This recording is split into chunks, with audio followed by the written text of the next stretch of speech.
तो चलिए आज हार्टून्स एनिमेशन की दुनिया में चलते हैं और समझते हैं एक ऐसे अजब गजब और खतरनाक भारतीय हाई स्कूल की कहानी को जहां के किस्से किसी भी आम स्कूल से मतलब बहुत ही ज्यादा अलग थे। कहानी की शुरुआत ही इस एक लाइन से होती है। हमारा स्कूल ये एक ऐसा कैद खाना था। अब ये लाइन ही काफ़ी है ये बताने के लिए कि यहाँ के नियम कायदे कितने अलग थे, जो इसे सच में एक जेल जैसा बना देते थे। हर दिन का जो स्ट्रगल था ना, वो स्कूल पहुंचने से बहुत पहले घर से निकलते ही शुरू हो जाता था। मतलब स्कूल पहुंचना तो बाद की बात है, पहले तो ये सफर ही अपने आप में एक सजा थी। जरा सोचिए, स्कूल है सुबह 9 बजे का और भैया जी नाम के ड्राइवर आपको लेने आ रहे हैं ठीक सुबह 5 बजे, और उसके बाद शुरू होता है पूरे शहर का एक लंबा 3 से 4 घंटे का टूर। लेकिन हाँ, इस मुश्किल सफर में एक छोटी सी राहत की बात भी थी। चमेली, जो इसी वैन से आती थी। तो भाई चमेली के बगल में बैठने के लिए एक पूरा फुल प्रूफ प्लान बनाया गया था।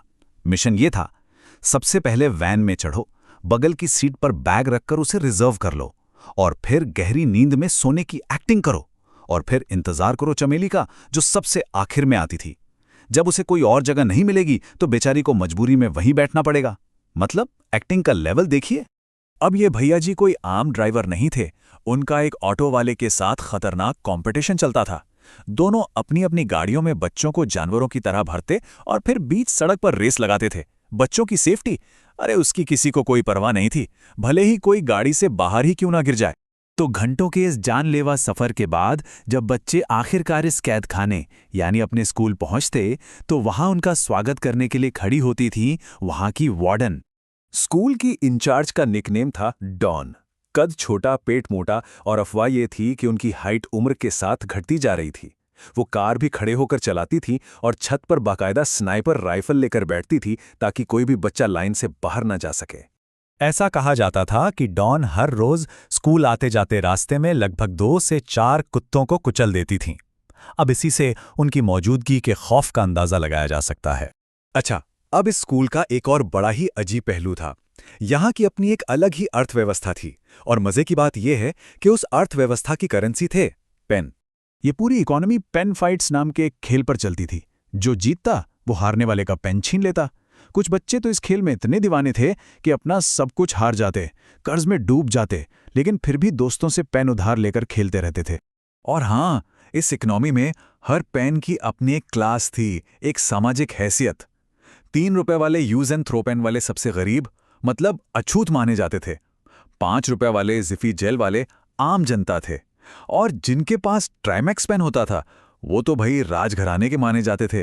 ट्राइमैक्स की वैल्यू क्या थी, इसका अंदाजा इस बात से लगाया जा सकता है कि एक बार जब एक छात्र का ट्राइमैक्स पेन चोरी हो गया तो पूरे स्कूल में जैसे इमरजेंसी लग गई। सारे टीचर, पूरा स्टाफ उसकी तलाशी में लग गया था। बच्चे तो खैर नमूने थे ही, लेकिन यहाँ के टीचर तो उनसे भी 2 कदम आगे थे। चलिए एक ऐसे ही टीचर से आपको मिलवाते हैं। अंग्रेजी पढ़ाने वाले एक सर थे जिनका नाम बच्चों ने छोटा भीम रखा हुआ था, उनके छोटे कद की वजह से। उनका मेन शौक था लड़कों को पीटना। वो उछल उछल कर मारते थे, लेकिन फिर भी उनका हाथ मुश्किल से बच्चों की कमर तक ही पहुंच पाता था। और लड़कियों के साथ उनका बर्ताव तो और भी अजीब था।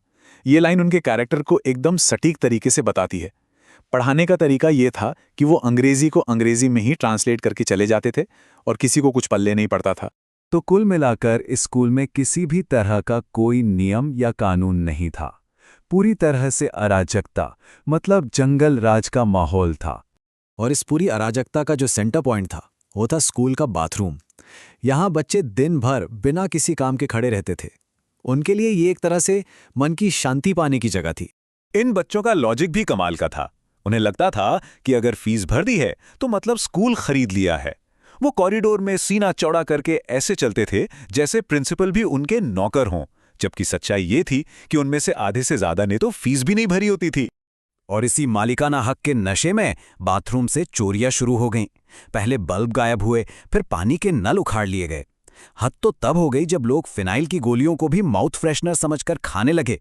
तो आखिर में सवाल यही उठता है कि क्या ये सच में एक स्कूल था, या ये एक ऐसी जगह थी जहां हर दिन सिर्फ जिंदा रहने के लिए लड़ना पड़ता था। शायद ये स्कूल पढ़ाई की जगह कम और सर्वाइवल का एक लंबा पाठ ज्यादा था।